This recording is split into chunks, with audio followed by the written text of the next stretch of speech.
Disclaimer. This content may dramatize real events and include speculation. Viewer discretion is advised as details may not be fully verified. Is the justice system really blind? Or does it close its eyes when the accused is a celebrity with power, fame, and millions in influence? Because the case against Sean Diddy Combs is not an isolated moment in time. It's part of a disturbing pattern, one we've seen play out again and again and again. In this video, I'll walk you through 3 shocking celebrity cases that mirror Diddy's. R. Kelly, Russell Simmons, and Trey Songz. We'll uncover what really happened behind closed doors, how the system reacted, and whether justice was served or sold. These stories don't just echo Diddy's allegations. In many ways, they predict what could happen next. Is this just more media drama? Why do these stories keep repeating themselves? What happens when powerful men are accused and the courtroom doors don't swing open? Could a regular person ever survive this system? Stick around, because near the end of this video, we'll uncover the legal tactic all 3 men used to avoid full criminal accountability. And you might be surprised to learn, Diddy may be walking the exact same path. 1. R. Kelly. When the R. Kelly case exploded into public view, it wasn't new. It was decades in the making.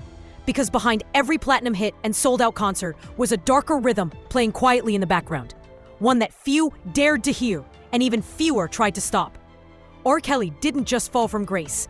He built his empire on silence, on control, on a system designed to protect him, not his victims. And what's terrifying is that some people are now wondering if Sean Diddy Combs followed the same exact blueprint. This isn't a coincidence. This is a pattern. Let's rewind to the early 1990s. R. Kelly was already being hailed as the next big thing in R&B. His sound was smooth, his presence was magnetic, and his debut album 12 Play was climbing the charts like wildfire. But behind the scenes, something was already deeply wrong. According to legal records, early staffers, and victim testimony that would emerge years later, Kelly wasn't just chasing fame. He was grooming access, recruiting, testing boundaries. And the first red flag wasn't subtle. It was screaming. In 1994, R. Kelly, then 27 years old, illegally married 15-year-old R&B singer Aaliyah. It wasn't a rumor. There was paperwork. A marriage license falsely claimed she was 18. They'd met when she was 12.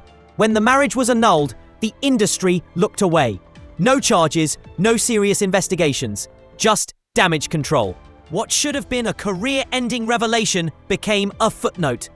And in that silence, R. Kelly learned the most dangerous lesson of all. He was untouchable. Now fast forward to 2002. By then, the whispers had turned into a scream, and the media had finally caught up. A videotape surfaced. It allegedly showed Kelly engaging in sexual acts with a girl the prosecution believed was 14 years old. The footage also showed him urinating on her. It wasn't blurry or vague. It was specific, shocking, graphic. Authorities acted. Kelly was arrested. He faced 21 felony counts of child pornography. And yet, in 2008, 6 years later, he walked free.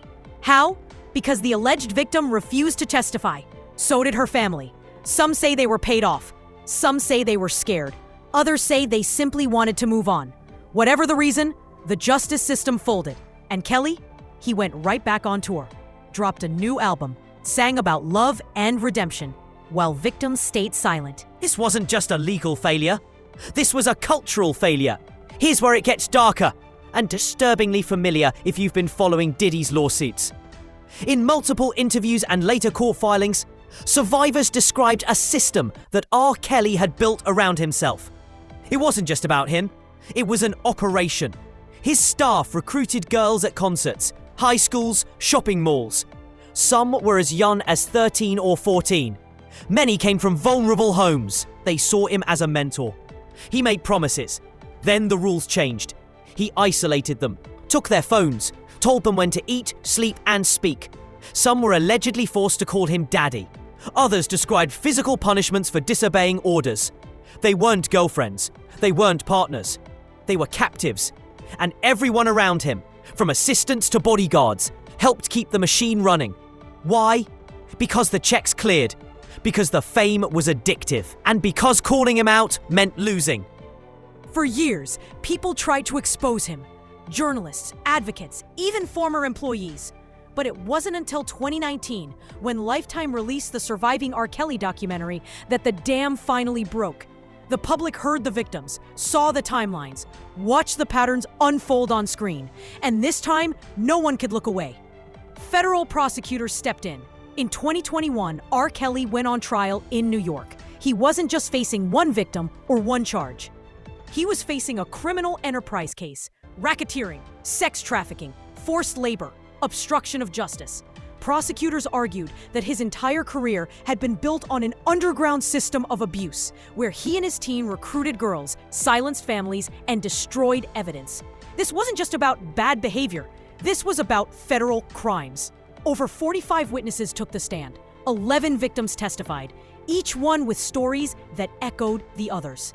Abuse hidden behind concert tours and luxury mansions. And in September 2021, after decades of silence, settlements, and failed prosecutions, a jury found him guilty on all major counts.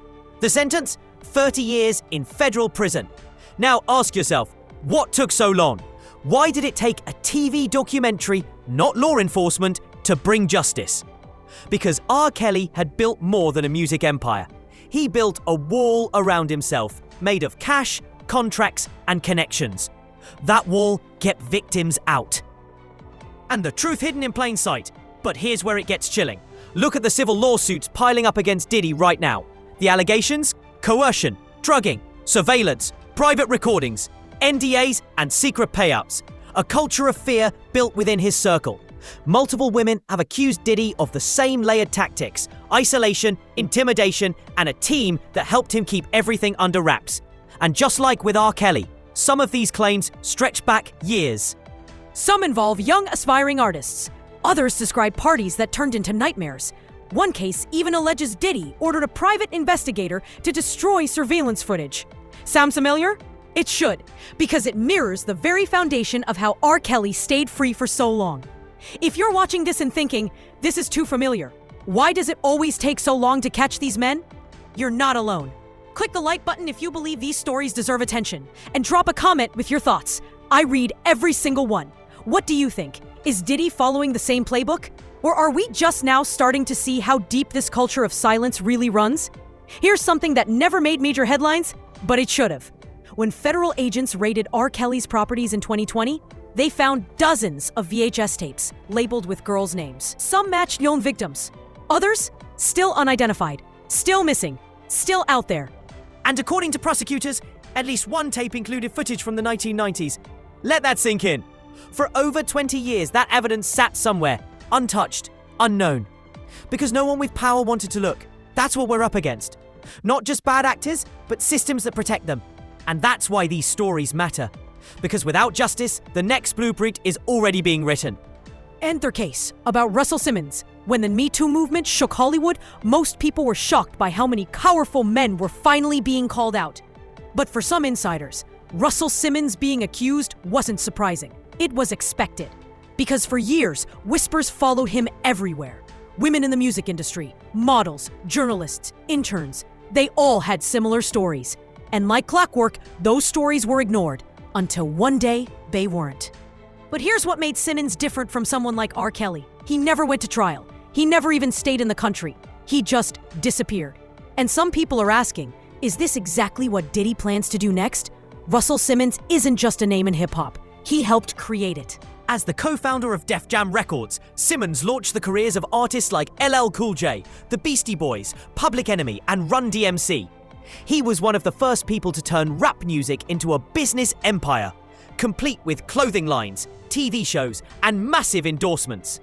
To many people, he looked like the definition of success. He talked about meditation, spirituality, and peace. He gave TED Talks and wrote books about leadership. But behind the image was something much darker. Multiple women say Simmons used his power to get what he wanted. And when they said no, things turned ugly. In 2017, just as the hashtag #MeToo movement gained momentum, screenwriter Jenny Lumet came forward with a detailed and painful account of what she says happened in the 1990s. She said Simmons forced her into his car, ignored her repeated no, and sexually assaulted her in his apartment. Her story was published in The Hollywood Reporter. Right after that, former model Carrie Clausen-Kaligi spoke out. She said Simmons had assaulted her in 1991 when she was just 17. She said he forced himself on her while film director Brett Ratner watched and did nothing. The stories didn't stop there. Over the next year, more than a dozen women would come forward, each one saying nearly the same thing. Russell Simmons used his status to get access. He waited until they were alone. And when they resisted, he didn't stop. Some of the women were teenagers at the time. Others were young professionals trying to break into media or fashion.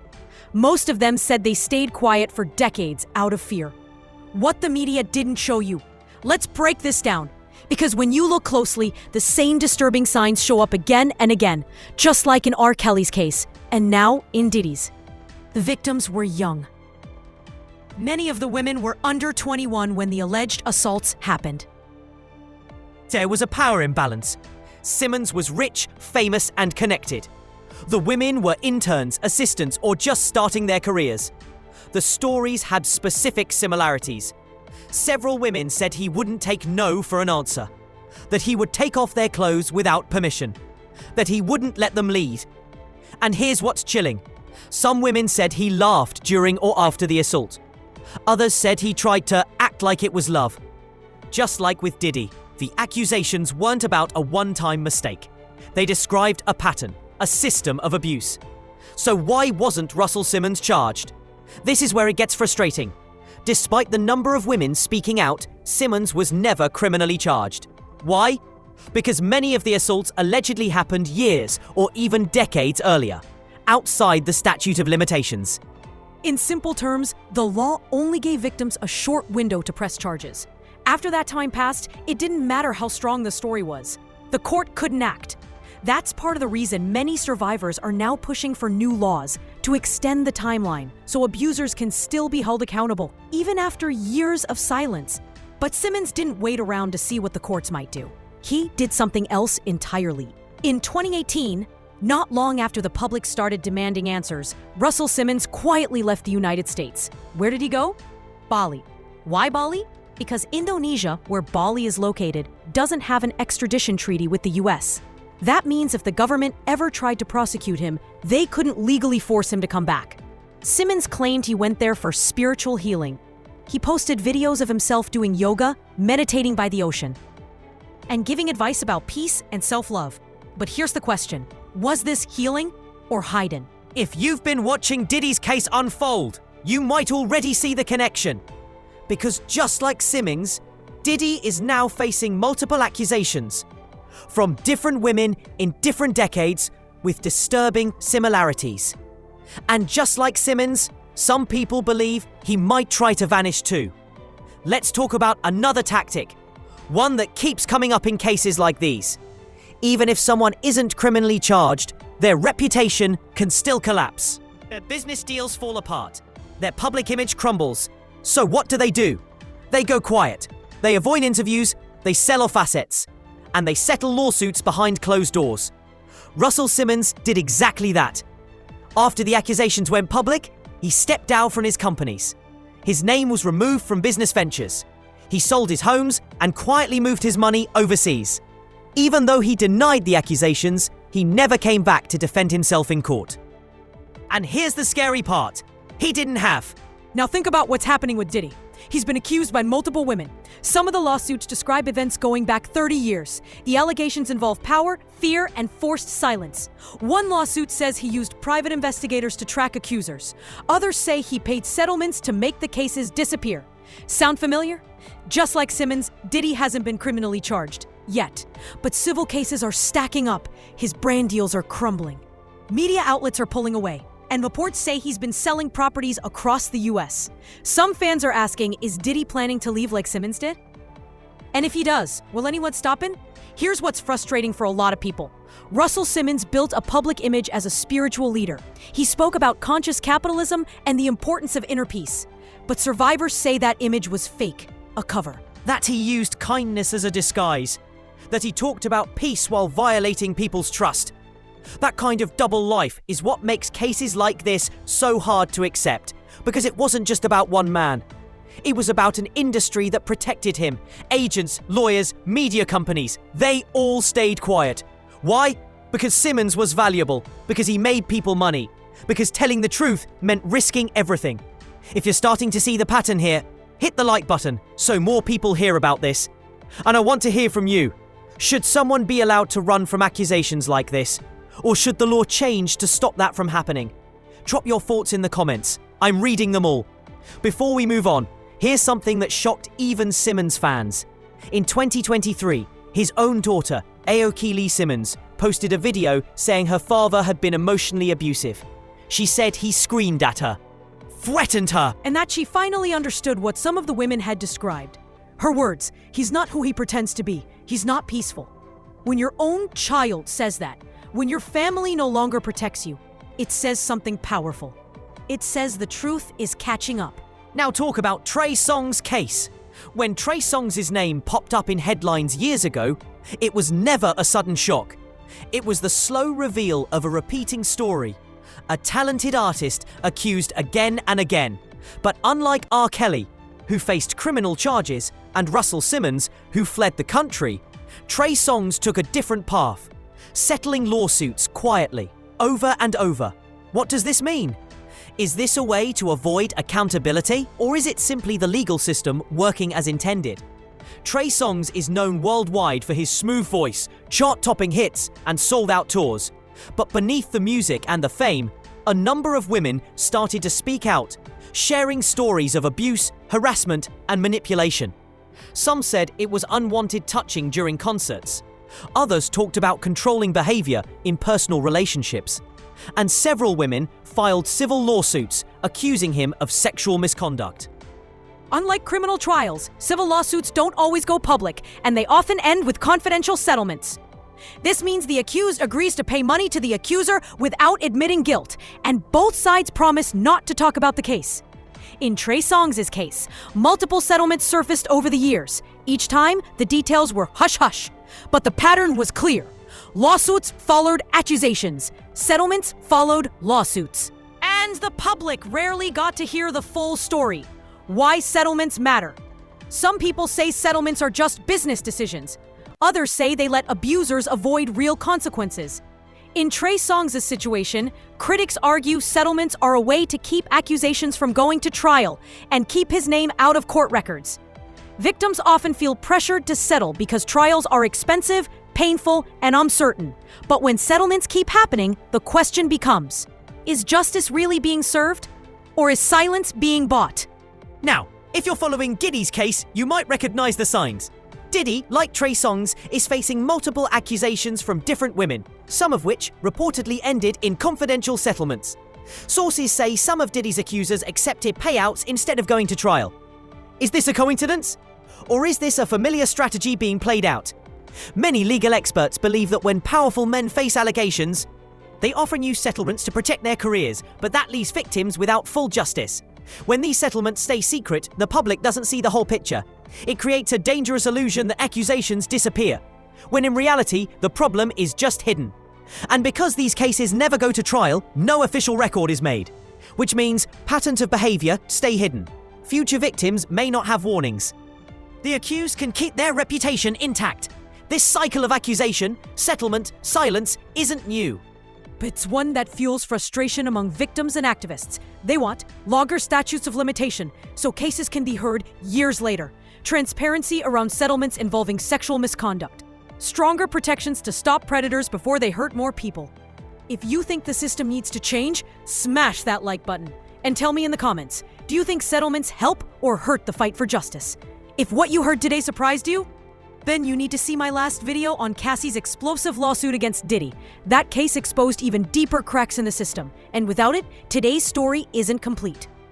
Go watch that now. You'll be shocked at what you missed, and what's coming next might be even bigger. In my upcoming video, I'm revealing how Hollywood insiders are reacting behind the scenes to the Diddy raids, and who might be next.